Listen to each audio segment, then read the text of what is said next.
ferry terminal. She opened her umbrella and she smiled and she went right through. I said, "You're the first one, on the way." So tonight, look back when you come and be welcomed back to Bainbridge Island, because it's not a park.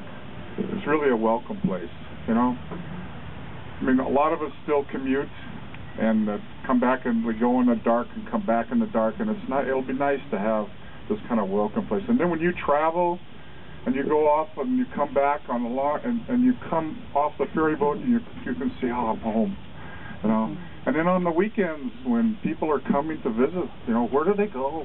What do they see? They'll be able to learn a little bit about the history of Bainbridge here, and they'll be able to be welcomed onto the island and go have something to eat and buy something, that sort of thing. So, but I want to especially thank, and this is an honor, and I'm calling them 3 old goats on the island. Chris, Steve back here, and Jim.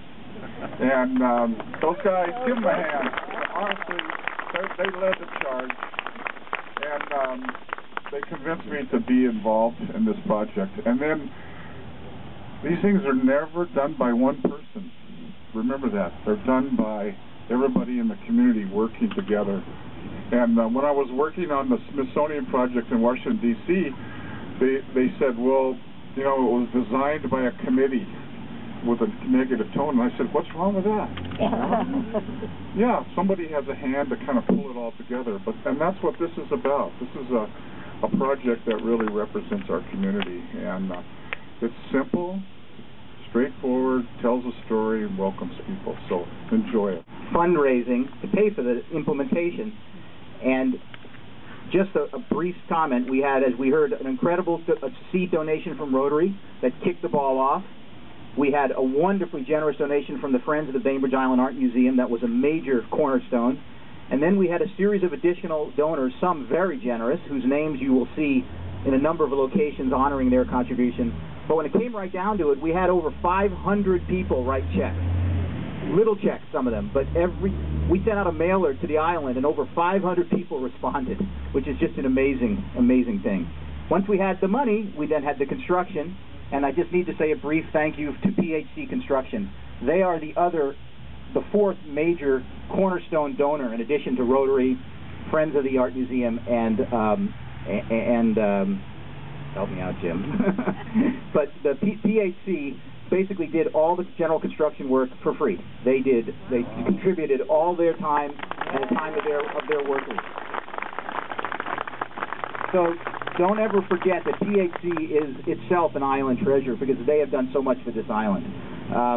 Now I want to make the final step of the process, once you had the park construction, was who was going to watch over it for the next 150 years.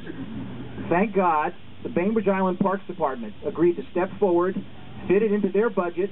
They said, look, just complete it, and we will take it from here and run it, which is a huge gift. Of course, they weren't true to their word. They didn't say just, what they did is they volunteered their own laborers to help us finish the park. Hundreds and hundreds of hours, their folks put in all of the irrigation systems and other parts of the planting. So I want to say a big thank you to the Parks Department. And before we have at least 10, but I think it's longer than that, to commemorate their willingness to step forward and be the community stewards for this park for the indefinite future, we created a little plaque to memorialize this event. Hold that up. It says the Waypoint dedication, before and after, the gas station. And this is terrific to see so many people standing here that are involved with this. But more than that, this has been said, this is a community effort and a community project, and we really appreciate everybody that's participated. In fact, all those that have participated in this, raise your hand and wave. See, almost everybody here has participated in one way or another. It's thrilling to have gone by here as it was being constructed, to watch Bart out here and many others working away. What a great job you've all done. Years ago, most of us can remember years ago that there was a gas station here. The old 76 station, got gas here on your way home from the ferry or whatever. But whoever dreamed that this would actually become a park someday for us to all enjoy. many years ago, the district looked at this and hoped that we could purchase this for a park, and we approached the owner, and they said, oh, no, we can't sell it. It's a contaminated site, and we have to clean it up. And we were very discouraged. And the next thing we knew, it was sold to the city and Kitsap Transit. And we thought, oh, boy, maybe they're gonna build the park. And then we heard a rumor that they were going to use it for transit purposes and access to the ferries. So that was a little discouraging. And then the next thing we knew is that Bruce and Jim came to us at one of our board meetings and proposed to build a park. I think all 5 of us fell out of our chairs. We were so excited to hear that this could happen. And we thought, well, you know, gee, it's contaminated, and gee, it's going to take a lot of money. And the next thing we knew, it was happening. And Jim, our hands should be clapped again for Jim and Bruce for all the work that they've done putting this together. We really, really appreciate it for your insight and for your vision to help us as a community to have this. This is awesome. So on behalf of the Park District and the citizens of Bainbridge Island, we accept this park and appreciate all that's been done. And I've got a commitment from Dan Hamlin and Mike Mejia that this park will be maintained as good as it is right now. It will always look this good. So, thank you very much. That's one thing. Second thing that's going to happen is that there's going to be some glass tiles in this gravel ring right here that are being put together by local artists, and it's going to be a beautiful installation. They're customized to donors, and there's 2 more tiles left, is my understanding, for anybody who wants to still get in on some customized tiles. And finally, there's going to be some general art here. All along, one of the elements of this vision was local art. And the Arts and Humanities Council is going to be overseeing a process to help bring some more art to this site. So there's a lot of exciting stuff coming up. Now we have we have 2 more special speakers, but one that's really special. I sort of think of her as like Bainbridge Island's secret agent in Olympia. Oh.